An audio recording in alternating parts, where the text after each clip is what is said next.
भैया नीचे रखो ना। ಸೊ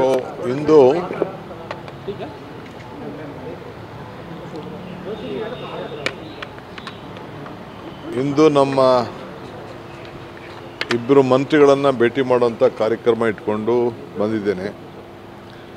ಇದಲ್ಲದೆ ನಮ್ಮ ಲೀಗಲ್ ಟೀಮ್ ಅಂತ ಕೂಡ ಚರ್ಚೆ ಮಾಡೋಂಥದ್ದು. ಈಗ ಯಾದವ್ ಅವ್ರನ್ನ ಭೇಟಿ ಮಾಡಿದ್ದೆ, ಎನ್ವೈರನ್ಮೆಂಟ್ ಮಿನಿಸ್ಟ್ರನ್ನ. ಅವ್ರಿಗೆ ನಾನು ರಿಕ್ವೆಸ್ಟ್ ಮಾಡಿದ್ದೀನಿ, ಅವರು ಕನ್ವಿನ್ಸ್ ಆಗಿದ್ದಾರೆ. ಒಂದು ಎತ್ತಿನೊಳೆ ಪ್ರಾಜೆಕ್ಟು ನಾವು ಆಲ್ಟರ್ನೇಟಿವ್ ಲ್ಯಾಂಡ್ನ ಅವ್ರಿಗೆ ಕೊಟ್ಟಿದ್ದೀವಿ. ಸ್ವಲ್ಪ ಅಬ್ಜೆಕ್ಷನ್ಸ್ ರೈಸ್ ಮಾಡಿದರು, ಅದು ಕೂಡ ಹೇಳಿದ್ದೇವೆ. ಸೊ ಕ್ಲಿಯರ್ ಮಾಡಿಕೊಡ್ತೀವಿ ಅಂತ ಆಶ್ವಾಸನೆ ಕೊಟ್ಟಿದ್ದಾರೆ.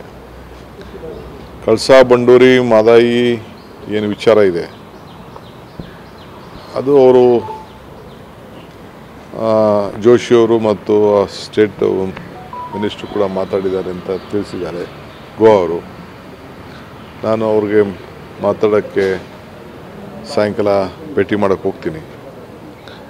ಬಟ್ ಅಲ್ಲೂ ಕೂಡ ಒಂದು ಸೊಲ್ಯೂಷನ್ನು ಅವರೇ ಕೊಡ್ಬೋದು. ಏಕೆಂದರೆ ಕೆಲವು ಲೀಗಲ್ ಆಸ್ಪೆಕ್ಟ್ಸ್ ಇತ್ತು. ಮಧ್ಯ ನಮ್ಮವರು ಅವರ ಗೋವಾ ಅವರು ನಮ್ಮ ಸ್ಟೇಟ್ ಇದಕ್ಕೆ ಮೇಲೆ ಮಾಡೋಂಥ ಕೆಲಸದ ಬಗ್ಗೆ ಇಲ್ಲಿರೋಂಥ ಬಗ್ಗೆ ಒಂದು ನೋಟಿಸ್ ಇಶ್ಯೂ ಮಾಡಿದ್ರು ಅನ್ನೋದು ಒಂದು ಟೆಕ್ನಿಕಲ್ ಪಾಯಿಂಟು ಈಗ ಹೊರ ಬಂದಿದೆ. ಅದ್ರ ಬಗ್ಗೆ ಈಗ ನಮ್ಮ ಲೀಗಲ್ ಟೀಮಲ್ಲಿ ಚರ್ಚೆ ಮಾಡಿದ್ದೀನಿ. ಅವ್ರ ರಾಜ್ಯದ ಏನಾರು ಮಾತಾಡ್ಬೋದು, ನಮ್ಮ ರಾಜ್ಯಕ್ಕೆ ಏನೋ ಮಾತಾಡೋಕ್ಕೆ ಬರೋದಿಲ್ಲ. ಆನ್ ವೈಲ್ಡ್ ಲೈಫ್ ಅವ್ರ ಪ್ರೊಟೆಕ್ಷನ್ ಅವ್ರು ಮಾಡ್ಕೊಳ್ಳಿ, ತಪ್ಪೇನಿಲ್ಲ. ನಮ್ಮ ರಾಜ್ಯಕ್ಕೆ ಮಾಡೋಕ್ಕೆ ಈಗಾಗಲೇ ಅಲ್ಲೇ ತೀರ್ಮಾನ ಬಂದ್ಬಿಟ್ಟಿದೆ, ತೀರ್ಪು ಬಂದಿರೋದನ್ನ ನಾವು ಟೆಂಡ್ರು ಕರೆದಿದ್ದೀವಿ, ಕೆಲಸ ಕೂಡ ಮಾಡಬೇಕಾಗಿದೆ. ಸೊ ಅದಕ್ಕೆ ಕೇಂದ್ರ ಸರ್ಕಾರ ಬದ್ಧವಾದಂಥ ತೀರ್ಮಾನ ಮಾಡಬೇಕಾಗಿದೆ. ಸೊ ನಾನಿವತ್ತು ಸಾಯಂಕಾಲ ಪ್ರಹ್ಲಾದ್ ಜೋಶಿ ಅವ್ರಿಗೂ ಆ ಭಾಗದ ಕೇಂದ್ರ ಸಚಿವರು ಕೂಡ ನಾನು ತಿಳಿಸ್ತೀನಿ. ಅದಾದಮೇಲೆ ಲೀಗಲಿ ನಾವೇನು ಮಾಡ್ಬೋದೋ ಮಾಡ್ತೀವಿ. ಈ ಮಧ್ಯದಲ್ಲಿ ನಾನು ನೆಕ್ಸ್ಟು ನಮ್ಮ ಪಾರ್ಲಿಮೆಂಟ್ ಶುರು ಹಾಕಿನ ಮುಂಚಿತವಾಗಿ ನಮ್ಮ ಇರಿಗೇಷನ್ ಇಲಾಖೆಗೆ, ನಮ್ಮ ಲೀಗಲ್ ಟೀಮ್ಗೆ, ಎಲ್ಲ ಪಾರ್ಲಿಮೆಂಟ್ ಮೆಂಬರ್ಸ್ಗೆ ಮೇಕೆದಾಟು ವಿಚಾರ ಇರ್ಬೋದು, ಕೃಷ್ಣ ಅವಾರ್ಡ್ ವಿಚಾರ ಇರ್ಬೋದು, ಮತ್ತು ಈ ಮಾದಾಯಿ ವಿಚಾರ, ಮತ್ತು ಈ ಆಂಧ್ರ ಪ್ರದೇಶದಿಂದ ಏನು ನಮಗೆ ತುಂಗಾ ವಿಚಾರ ಇವೆಲ್ಲ ಕೂಡ ಅಪ್ರೈಸ್ ಮಾಡಲಿಕ್ಕೆ ಅವರು ನಮಗೆ ಸಹಕಾರ ಕೊಡಬೇಕು ಅಂತೇಳಿ ಅವ್ರಿಗೂ ತಿಳಿಸ್ಲಿಕ್ಕೆ ನಾನೇ ಬಂದು ಇಲ್ಲಿ ಒಂದು ಸಪ್ರೇಟ್ ಮೀಟಿಂಗ್ ಮಾಡಿ ಅವರ ಗಮನಕ್ಕೆ ತಂದು ಅವ್ರಿಗೆಲ್ಲ ಒಕ್ಕರದಿಂದ ನಾವು ಏನು ಕೇಂದ್ರ ಸರ್ಕಾರದ ಮೇಲೆ ಒತ್ತಾಯ ಮಾಡಬೇಕು, ರಾಜ್ಯದ ಹಿತ ಕಾಪಾಡಬೇಕು, ಅದನ್ನು ಕೂಡ ಅವರ ಗಮನಕ್ಕೆ ತರುವಂಥ ಕಾರ್ಯಕ್ರಮ ರೂಪಿಸ್ತಾ ಇದ್ದೀವಿ. ಸರಿ, ಎತ್ತಿನ ಒಳ್ಳೆದು 423 ಎಕರೆ ಅರಣ್ಯ ಪ್ರದೇಶ ಬಳಕೆ ಮಾಡ್ಕೊಳ್ಳೋಕ್ಕೆ ಈಗ ನಿರಾಕರಿಸಿದ್ದಾರೆ.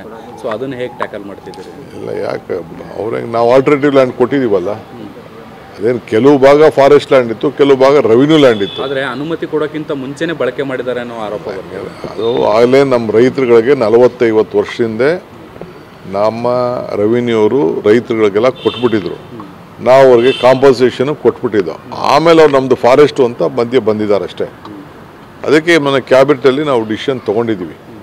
ಅಲ್ಲೇ ರೈತರು ಪೊಸಿಷನ್ ಎಲ್ಲ ಫಾರೆಸ್ಟ್ ಅವ್ರಿನ ಪೊಸಿಷನ್ ಇರಲಿಲ್ಲ, ನಮ್ಮ ರೈತರೇ ಪೊಸಿಷನ್ ಇದ್ದರು. ಅವ್ರು ಬಿಟ್ಕೊಟ್ಟಿದ್ರು. ಕೆಲಸಕ್ಕೆ ಕೂಡ ಹೆಚ್ಚು ಕಮ್ಮಿ ಅರ್ಧ ಕೆಲಸ ಮಾಡಿಬಿಟ್ಟಿದ್ದೀವಿ. ಈಗ ಅದಕ್ಕೆ ಆಯಿತು, ಫಾರೆಸ್ಟ್ ಮೇಲೆ ಫಾರೆಸ್ಟ್ ಆಲ್ಟರ್ನೇಟಿವ್ ಲ್ಯಾಂಡ್ ಕೊಟ್ಟಿದ್ದೀವಿ. ಈಗ ಅದನ್ನು ಮಣ್ಣಾಕೋದಕ್ಕೆ ತಗರಲ್ಲಿ ಹಾಕ್ಕೊಂಡು ಕೂತಿದ್ರು. ಭೂಮಿ ಮಣ್ಣನ್ನು ಪಕ್ಕದಲ್ಲಿ ಹಾಕದೆ ಇನ್ನೇನು ಈಗ 25 ಕಿಲೋಮೀಟ್ರ್ ದೂರದಲ್ಲಿ ಹಾಕಿ ಅಂತ ಹೇಳ್ತಾ ಇದ್ದಾರೆ. ಆಯಿತು, ಅದಕ್ಕೂ ಒಪ್ಕೊಂಡಿದ್ದೀವಿ ನಾವು. ಈಗ ಸದ್ಯಕ್ಕೆ ಕೆಲಸ ಆಗಬೇಕು. ಈಗಾಗಲೇ 24,000 ಕೋಟಿ ರೂಪಾಯಿ ಇನ್ವೆಸ್ಟ್ಮೆಂಟ್ ಮಾಡಿಬಿಟ್ಟಿದ್ದೀವಿ ನಾವು. ಸೊ ಅದಕ್ಕೆ ವಿಚಾರ ತಿಳಿಸಿದ್ದೀವಿ. ಕ್ಲಿಯರೆನ್ಸ್ ಮಾಡ್ತಾರೆ ಅನ್ನೋ ಒಂದು ವಿಶ್ವಾಸ ನನಗಿದೆ.